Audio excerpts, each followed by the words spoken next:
Chapter 1. It happened in silence.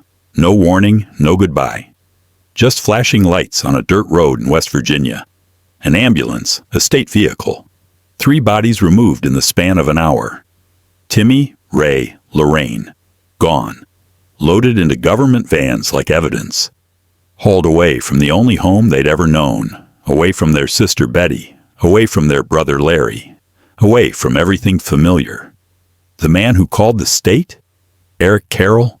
The man who said he was there to help? He filmed their pain. He fed them on camera.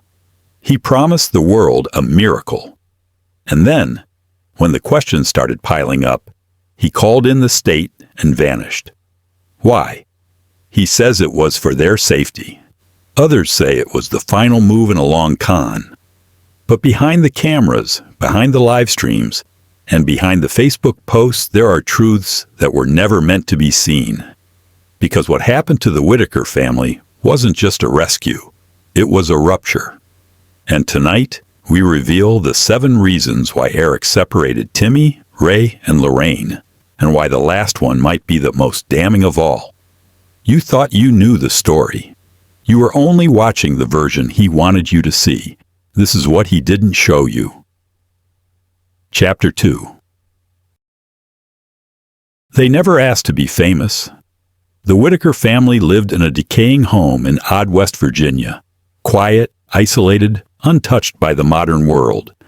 For generations, they'd survived on the margins, bound together by blood, poverty, and a haunting legacy of inbreeding that shaped their minds, their bodies, and their lives. Then came a camera. In 2020, filmmaker Mark Leda introduced them to the world through his Soft White Underbelly series. What he captured was raw, disturbing, unforgettable. Ray, grunting and barking like a child trapped in a man's body.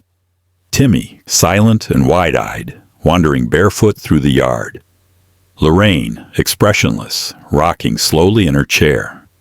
Their faces told stories no words could express. The internet responded with a mix of horror and heartbreak.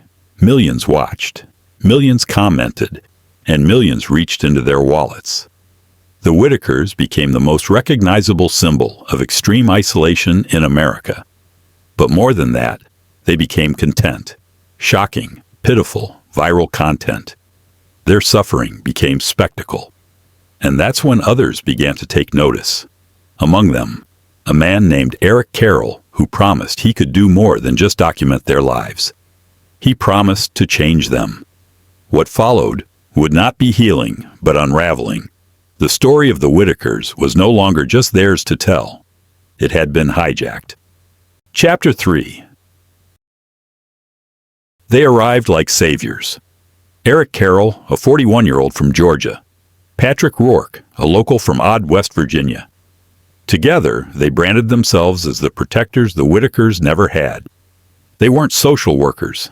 They weren't doctors. They were 2 men with smartphones, Facebook pages, and the ability to speak directly to thousands of followers. Their pitch was simple. We're here to help. They filmed Betty thanking donors for groceries. They brought fast food for Ray. They gave Timmy stuffed animals and smiles for the camera. Their social feeds exploded. Followers, donations, adoration. A new house was promised. A GoFundMe was launched. Every penny goes to the family, they swore. The donations poured in. But the walls of the Whittaker home stayed moldy. The garbage remained. The floors, still rotting. The new house, never built. The improvements, cosmetic at best. Meanwhile, Patrick was seen fixing up his own shed.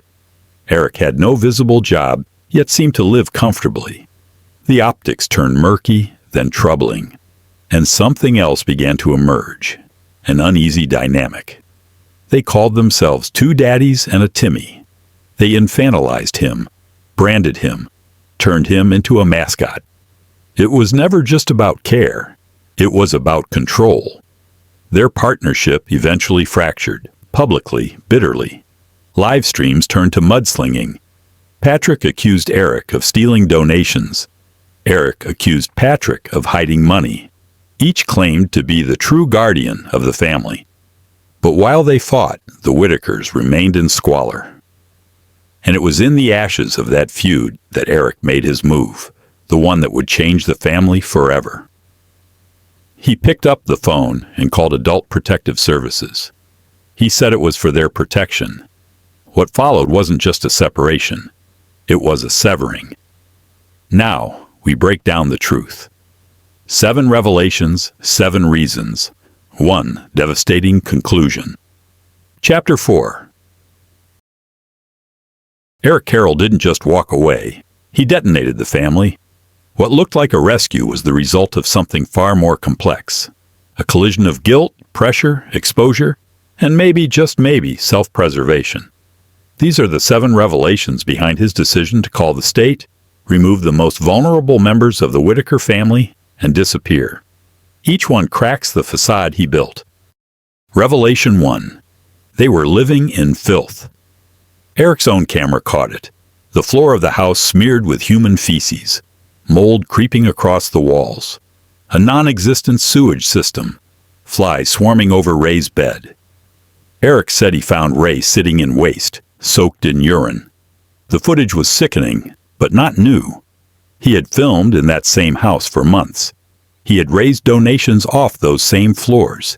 He had edited around the rot. Only when scrutiny mounted did the filth become a reason. Revelation 2. They couldn't care for themselves anymore. Betty Whittaker, 73, was the backbone of the home. But behind her strength was exhaustion. She was caring for 3 severely disabled adults, Timmy, Ray, and Lorraine, while her own health slipped. Eric claimed she could no longer manage. And maybe that was true. But what he doesn't say is that Betty had been struggling for years. The only difference now? The audience was watching. Revelation 3. BJ was back, and dangerous. Eric pointed to a looming threat. The return of a relative named BJ. According to Eric, BJ had a violent history. Betty once filed a protective order against him. His presence, Eric warned, put everyone at risk. But BJ hadn't been violent since his return. No new incidents were reported. Some say it was a convenient scapegoat. An old ghost, resurrected at the perfect moment to justify intervention. Revelation 4. The internet turned against him. Eric had gone from hero to suspect. Commenters demanded transparency. Donors asked, "Where's the house? Where's the money?" Accusations flooded in exploitation, mismanagement, lies. Eric needed a reset, something bold, something that could flip the script. So he did the unthinkable. He called the state on the very family he claimed to protect. Revelation 5. The money wasn't adding up. The house wasn't renovated. The living conditions hadn't improved. But the money was flowing. GoFundMe, PayPal, Super Chats, Facebook stars. Where did it all go? Rumors began. Patrick was fixing up his own property. Eric had no visible income but seemed financially fine. Then the whispers turned official. The West Virginia State Police confirmed it. Eric was under investigation for donation fraud. The pressure was now legal and real. Revelation 6. The family became the content. Ray's first shower. Timmy eating fries. Lorraine holding a soda. These weren't moments of care. They were episodes of a show. A PS reportedly viewed the footage as exploitation. A family with severe disabilities broadcast for likes. Their dignity sold for engagement. Every view was a transaction. And Eric was collecting. Revelation 7. He was already being watched.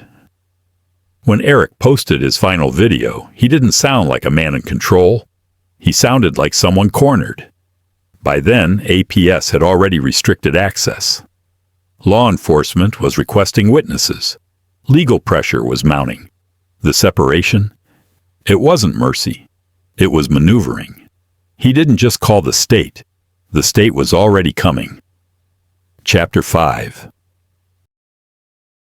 When the state left that morning, the Whittaker home wasn't quieter. It was hollow. Timmy, Ray, and Lorraine were gone, taken in separate vehicles. Sent to undisclosed facilities. No goodbyes, no explanations, no timeline for return. Betty sat on the porch, staring at the dirt. Larry paced the yard, fists clenched, silent. No one told them where their family had gone. No one told them if they'd ever come back. What had once been a broken home was now a broken family. The internet, once captivated, moved on. The donation links stopped working. The live streams ended. Eric vanished. And still, the questions hung in the air. Was it a rescue or erasure? Were Timmy, Ray, and Lorraine truly safer now? Or had they simply been removed from the public eye? Out of sight? Out of mind? Betty and Larry were left behind to sit in the same rotting house, the same stench, the same silence. Only now, the people they fought to protect were locked behind walls they couldn't reach. As for Eric, there's been no apology, no update, no accountability. He closed the door on the story he created and walked away. But for the Whittakers, the story never ends. It just hurts quieter now. Chapter 6. This was never just about one man, or even one family. It was about what we become when we turn real lives into entertainment. When poverty becomes a plotline. When disability becomes a brand. The Whittakers didn't ask for fame. They didn't invite cameras. They didn't choose to be a global fascination. They were found, filmed, and fed into an algorithm.